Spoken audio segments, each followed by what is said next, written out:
Bonjour à tous, bien-aimés dans les Seigneurs, de partout dans le monde où vous nous suivez, nous vous disons bonjour et que la paix du Seigneur, notre Dieu, soit avec vous.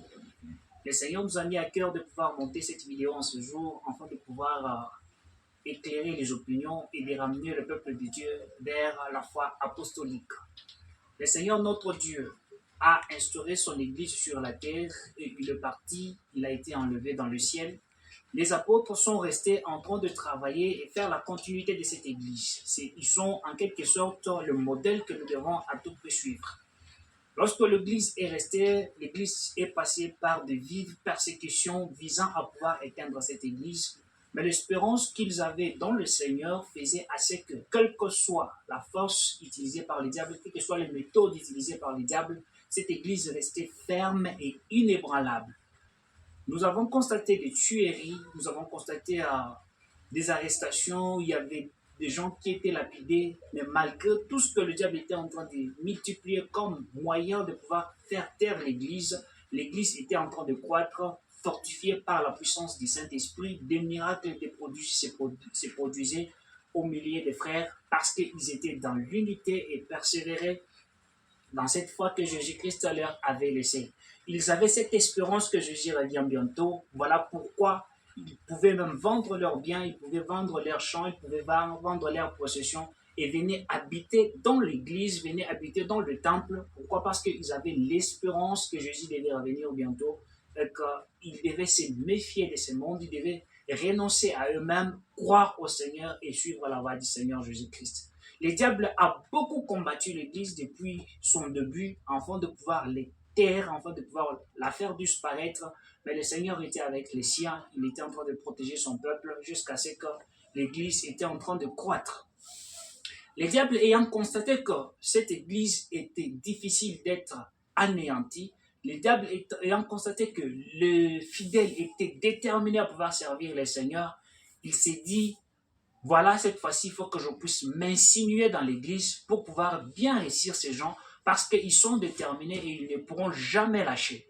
Voilà pourquoi le diable s'est insinué dans l'église en instaurant un culte qui était contraire au culte que les apôtres étaient en train de passer, instaurant des rituels qui étaient différents des rituels que les apôtres, soit du système de culte que les apôtres avaient laissé.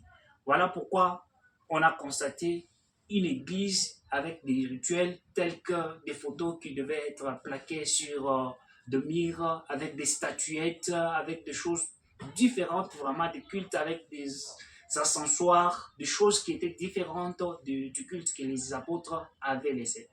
Tout cela afin de pouvoir instaurer un nouveau système qui devait pousser à ce que les enfants de Dieu, quel que soit le fait qu'ils étaient en train de prier, que Dieu ne puisse pas les utiliser parce que déjà, dès que vous êtes à l'encontre de la parole de Dieu, dès que vous faites des rituels qui sont contraires à la Bible, Dieu ne vous exauce pas, Dieu ne vous écoute pas parce que vous êtes déjà à l'encontre de sa parole.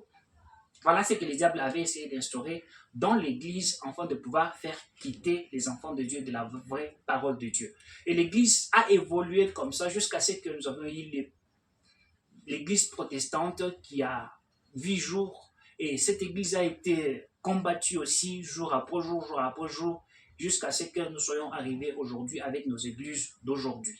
Bien-aimés dans le Seigneur, lorsque l'Église a commencé, le but de l'Église était de pouvoir ramener le peuple vers le Seigneur. Le but de l'Église était de pouvoir changer les hommes, le faire quitter du monde vers Jésus. Mais lorsque le diable a constaté que ses ailes, cette assiduité, cet attachement à la parole de Dieu était grande du côté de nos frères, il a combattu cette Église afin de pouvoir la faire quitter de la vraie parole et l'amener vers une parole qui était erronée, de sorte que l'Église, la force, ce qui faisait la force de l'Église, puisse pouvoir diminuer. Mais le Seigneur, par son amour, il continue toujours à veiller sur ses enfants, il continue toujours à veiller sur son Église jusqu'à aujourd'hui. La chose que le diable a beaucoup plus utilisée pour pouvoir diminuer la force de l'Église, c'est un enseignement faux, un enseignement erroné, qui est notamment celui de pouvoir ramener les hommes vers le souci du siècle présent. Notamment, vous serez d'accord avec moi que le Seigneur Jésus-Christ est en train de dire dans sa parabole qu'il a évoquée, lorsqu'il parle de la parabole du semeur, il dit: un semeur est sorti pour s'aimer. Alors que le semeur était en train de s'aimer, une partie de la semence est tombée le long du chemin. La semence qui était tombée le long du chemin, le Seigneur explique cela comme étant la personne qui reçoit la parole, mais qui est attirée par les soucis du siècle présent. C'est-à-dire que la parole et le siècle présent sont en inimitié. Donc ça marche en parallèle. Il n'y a pas de cohésion entre la parole et le siècle présent. Mais aujourd'hui, ce que le diable a instauré dans l'Église, c'est que la parole de Dieu est devenue notamment celle qui pousse les gens vers les soucis du siècle présent. C'est quelque chose qui détruit entièrement l'Église aujourd'hui. Un pasteur qui commence sa prédication du début à la fin, donc sans pour autant parler du siècle présent, il se croit n'avoir rien dit du tout. Or, la parole d'autrefois, était recentrée sur le fait de renoncer à soi-même et de se consacrer à Dieu.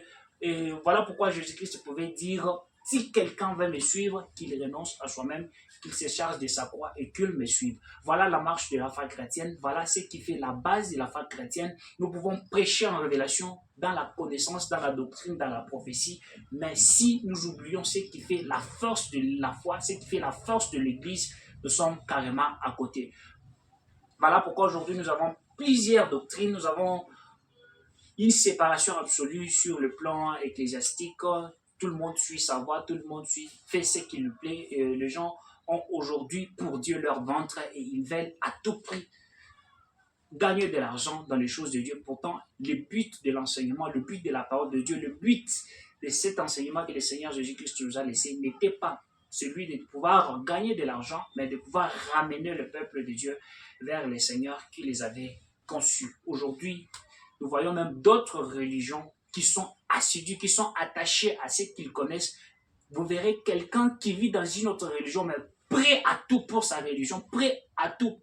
Il peut même accepter la mort pour pouvoir défendre la cause de sa religion. Mais ce qui est vraiment différent avec les chrétiens, un chrétien devant une petite tentation, il succombe. Devant une petite persécution, il succombe. Pourquoi? Parce qu'il a dans sa tête cette version selon laquelle, aussi longtemps que je n'ai pas encore reçu de Dieu telle ou telle autre chose, je ne mourrai pas. Voilà pourquoi je dois rester concentré, je dois rester en train de faire des choses telles que, de sorte que le Seigneur puisse me bénir. Voilà pourquoi nous vous disons, de partout dans le monde où vous nous suivez, restons unis dans la foi, restons unis dans le Seigneur, que le Seigneur Jésus-Christ vous bénisse de partout dans le monde où vous nous suivez et nous vous donnons un rendez-vous à la vidéo prochaine. Nous allons encore progresser avec les choses de Dieu. Merci et à la prochaine.